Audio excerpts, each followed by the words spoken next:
If you're familiar with my video about hoarding ammunition that I posted back in January, you saw in the comment section of that video that people really believed that the ammo and gun shortage was going to be a permanent thing.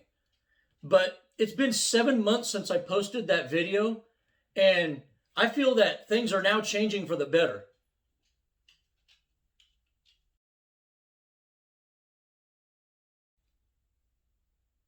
I've actually been noticing that ammo's actually staying on the shelves at my local gun stores. And even a lot of them have an ammo surplus in their stock rooms right now. But I really thought that it just might be a local thing here. But last week, I had an unfortunate personal tragedy in my life that required me to make a last-minute long drive. And on my way back from that trip, I crossed through 6 western states and stopped at many of the big ammo retailers along the way. And to my surprise, whether it was Cabela's or Bass Pro Shops or Sportsman's Warehouse or Turner's or Shields, everybody had lots of ammo on the shelves.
The 7mm Odd 8 ammo. Look at that. Crazy. All 7mm Odd 8. Look at, they have 416 Remington Magnum in stock.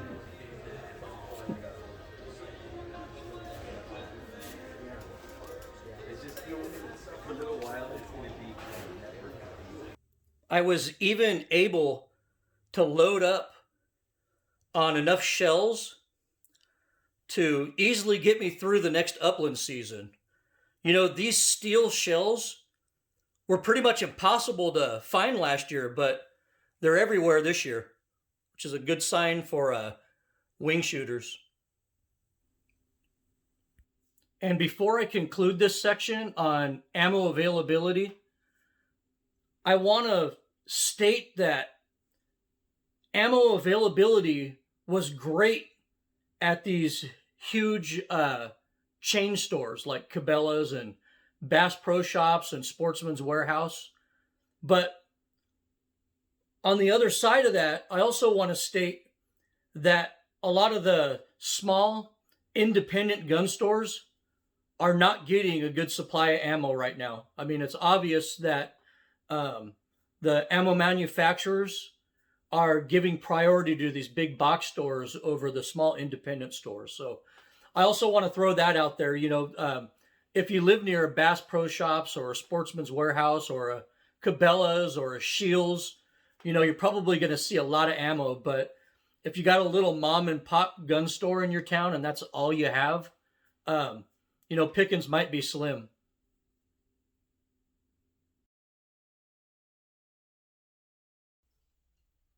And what about the firearm shortage that I pointed out in that last video?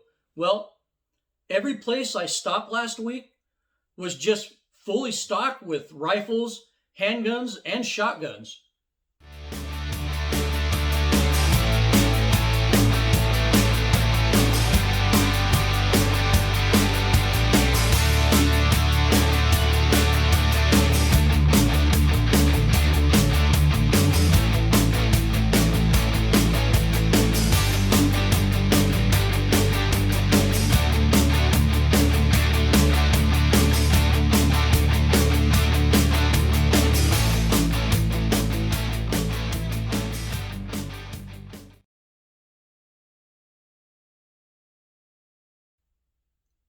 And that brings us to the elephant in the room, reloading supplies. And I have, decent news on that front. Reloading supplies seem to be slowly coming back into stock right now. A lot of pistol bullets. A lot of pistol bullets in stock. And a lot of La Poire brass too.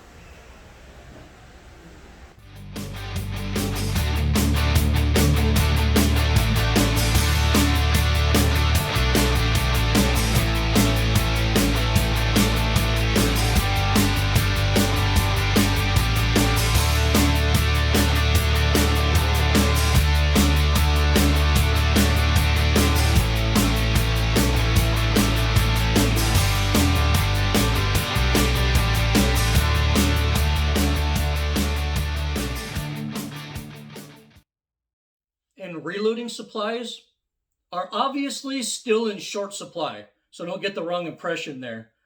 But the situation does seem to be slowly improving on powder, brass, and bullets, but primers are still unobtainium right now. I didn't see any primers anywhere. And it seems like some manufacturers are really making an effort to support reloaders right now, and some really aren't. But every place I went to had a decent selection of Hornady, Berger, and Barnes bullets. But that was it. No Nosler bullets or any other kind of bullets were available anywhere. I did grab some 25, 30, and 35 caliber Barnes bullets as part of my haul. And, I want to thank Barnes for making a real effort to support the reloader through this ammo crisis. Not a lot of companies did that. I was also really surprised to see powder on the shelves of several stores that I visited. I scored several pounds of H4350 and even a jug of Varget. And these are all brand new with 2021 lot numbers. So this is brand new powder right here. This isn't old stuff.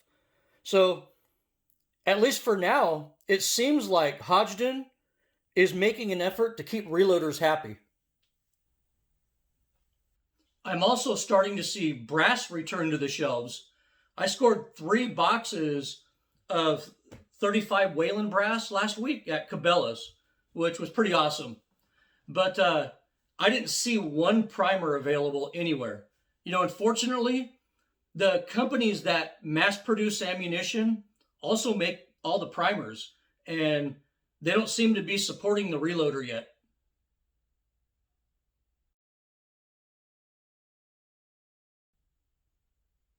The guys that were hoarding all the ammo to sell at 5 times the price online, that's pretty much a thing of the past now, I think. Nobody is camping out in front of gun stores anymore, and gun prices seem to be dropping close to pre-panic levels right now. And reloading supplies do seem to be working their way back into stock again, for the exception of primers. But unlike guns, ammo is significantly more expensive than it was before the panic started. Most of our ammo is made right here in the United States, and the cost of labor has absolutely just skyrocketed in the last year.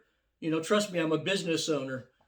And this is driving inflation by forcing businesses to pass on costs to the consumer. Also, what a lot of people don't know is that raw material costs have just skyrocketed in the last year. A brass case is the most expensive part of a cartridge, and cartridge brass is an alloy of about 70% copper and about 30% zinc. In May of 2020, copper spot prices were $2.20 per pound. 1 year later, copper prices more than doubled to $4.50 a pound. Zinc prices went from 80 cents per pound to almost $1.40 a pound in just the last year. And even bullet lead has skyrocketed in price during this ammo crisis. So it's safe to logically conclude that it takes a lot more money to produce a cartridge today than it did a year ago. So even though ammo is on the shelves once again, it's really expensive. And with production costs, material costs, and inflation going wild right now, I just really don't see ammo prices falling that much in the near future, if ever again.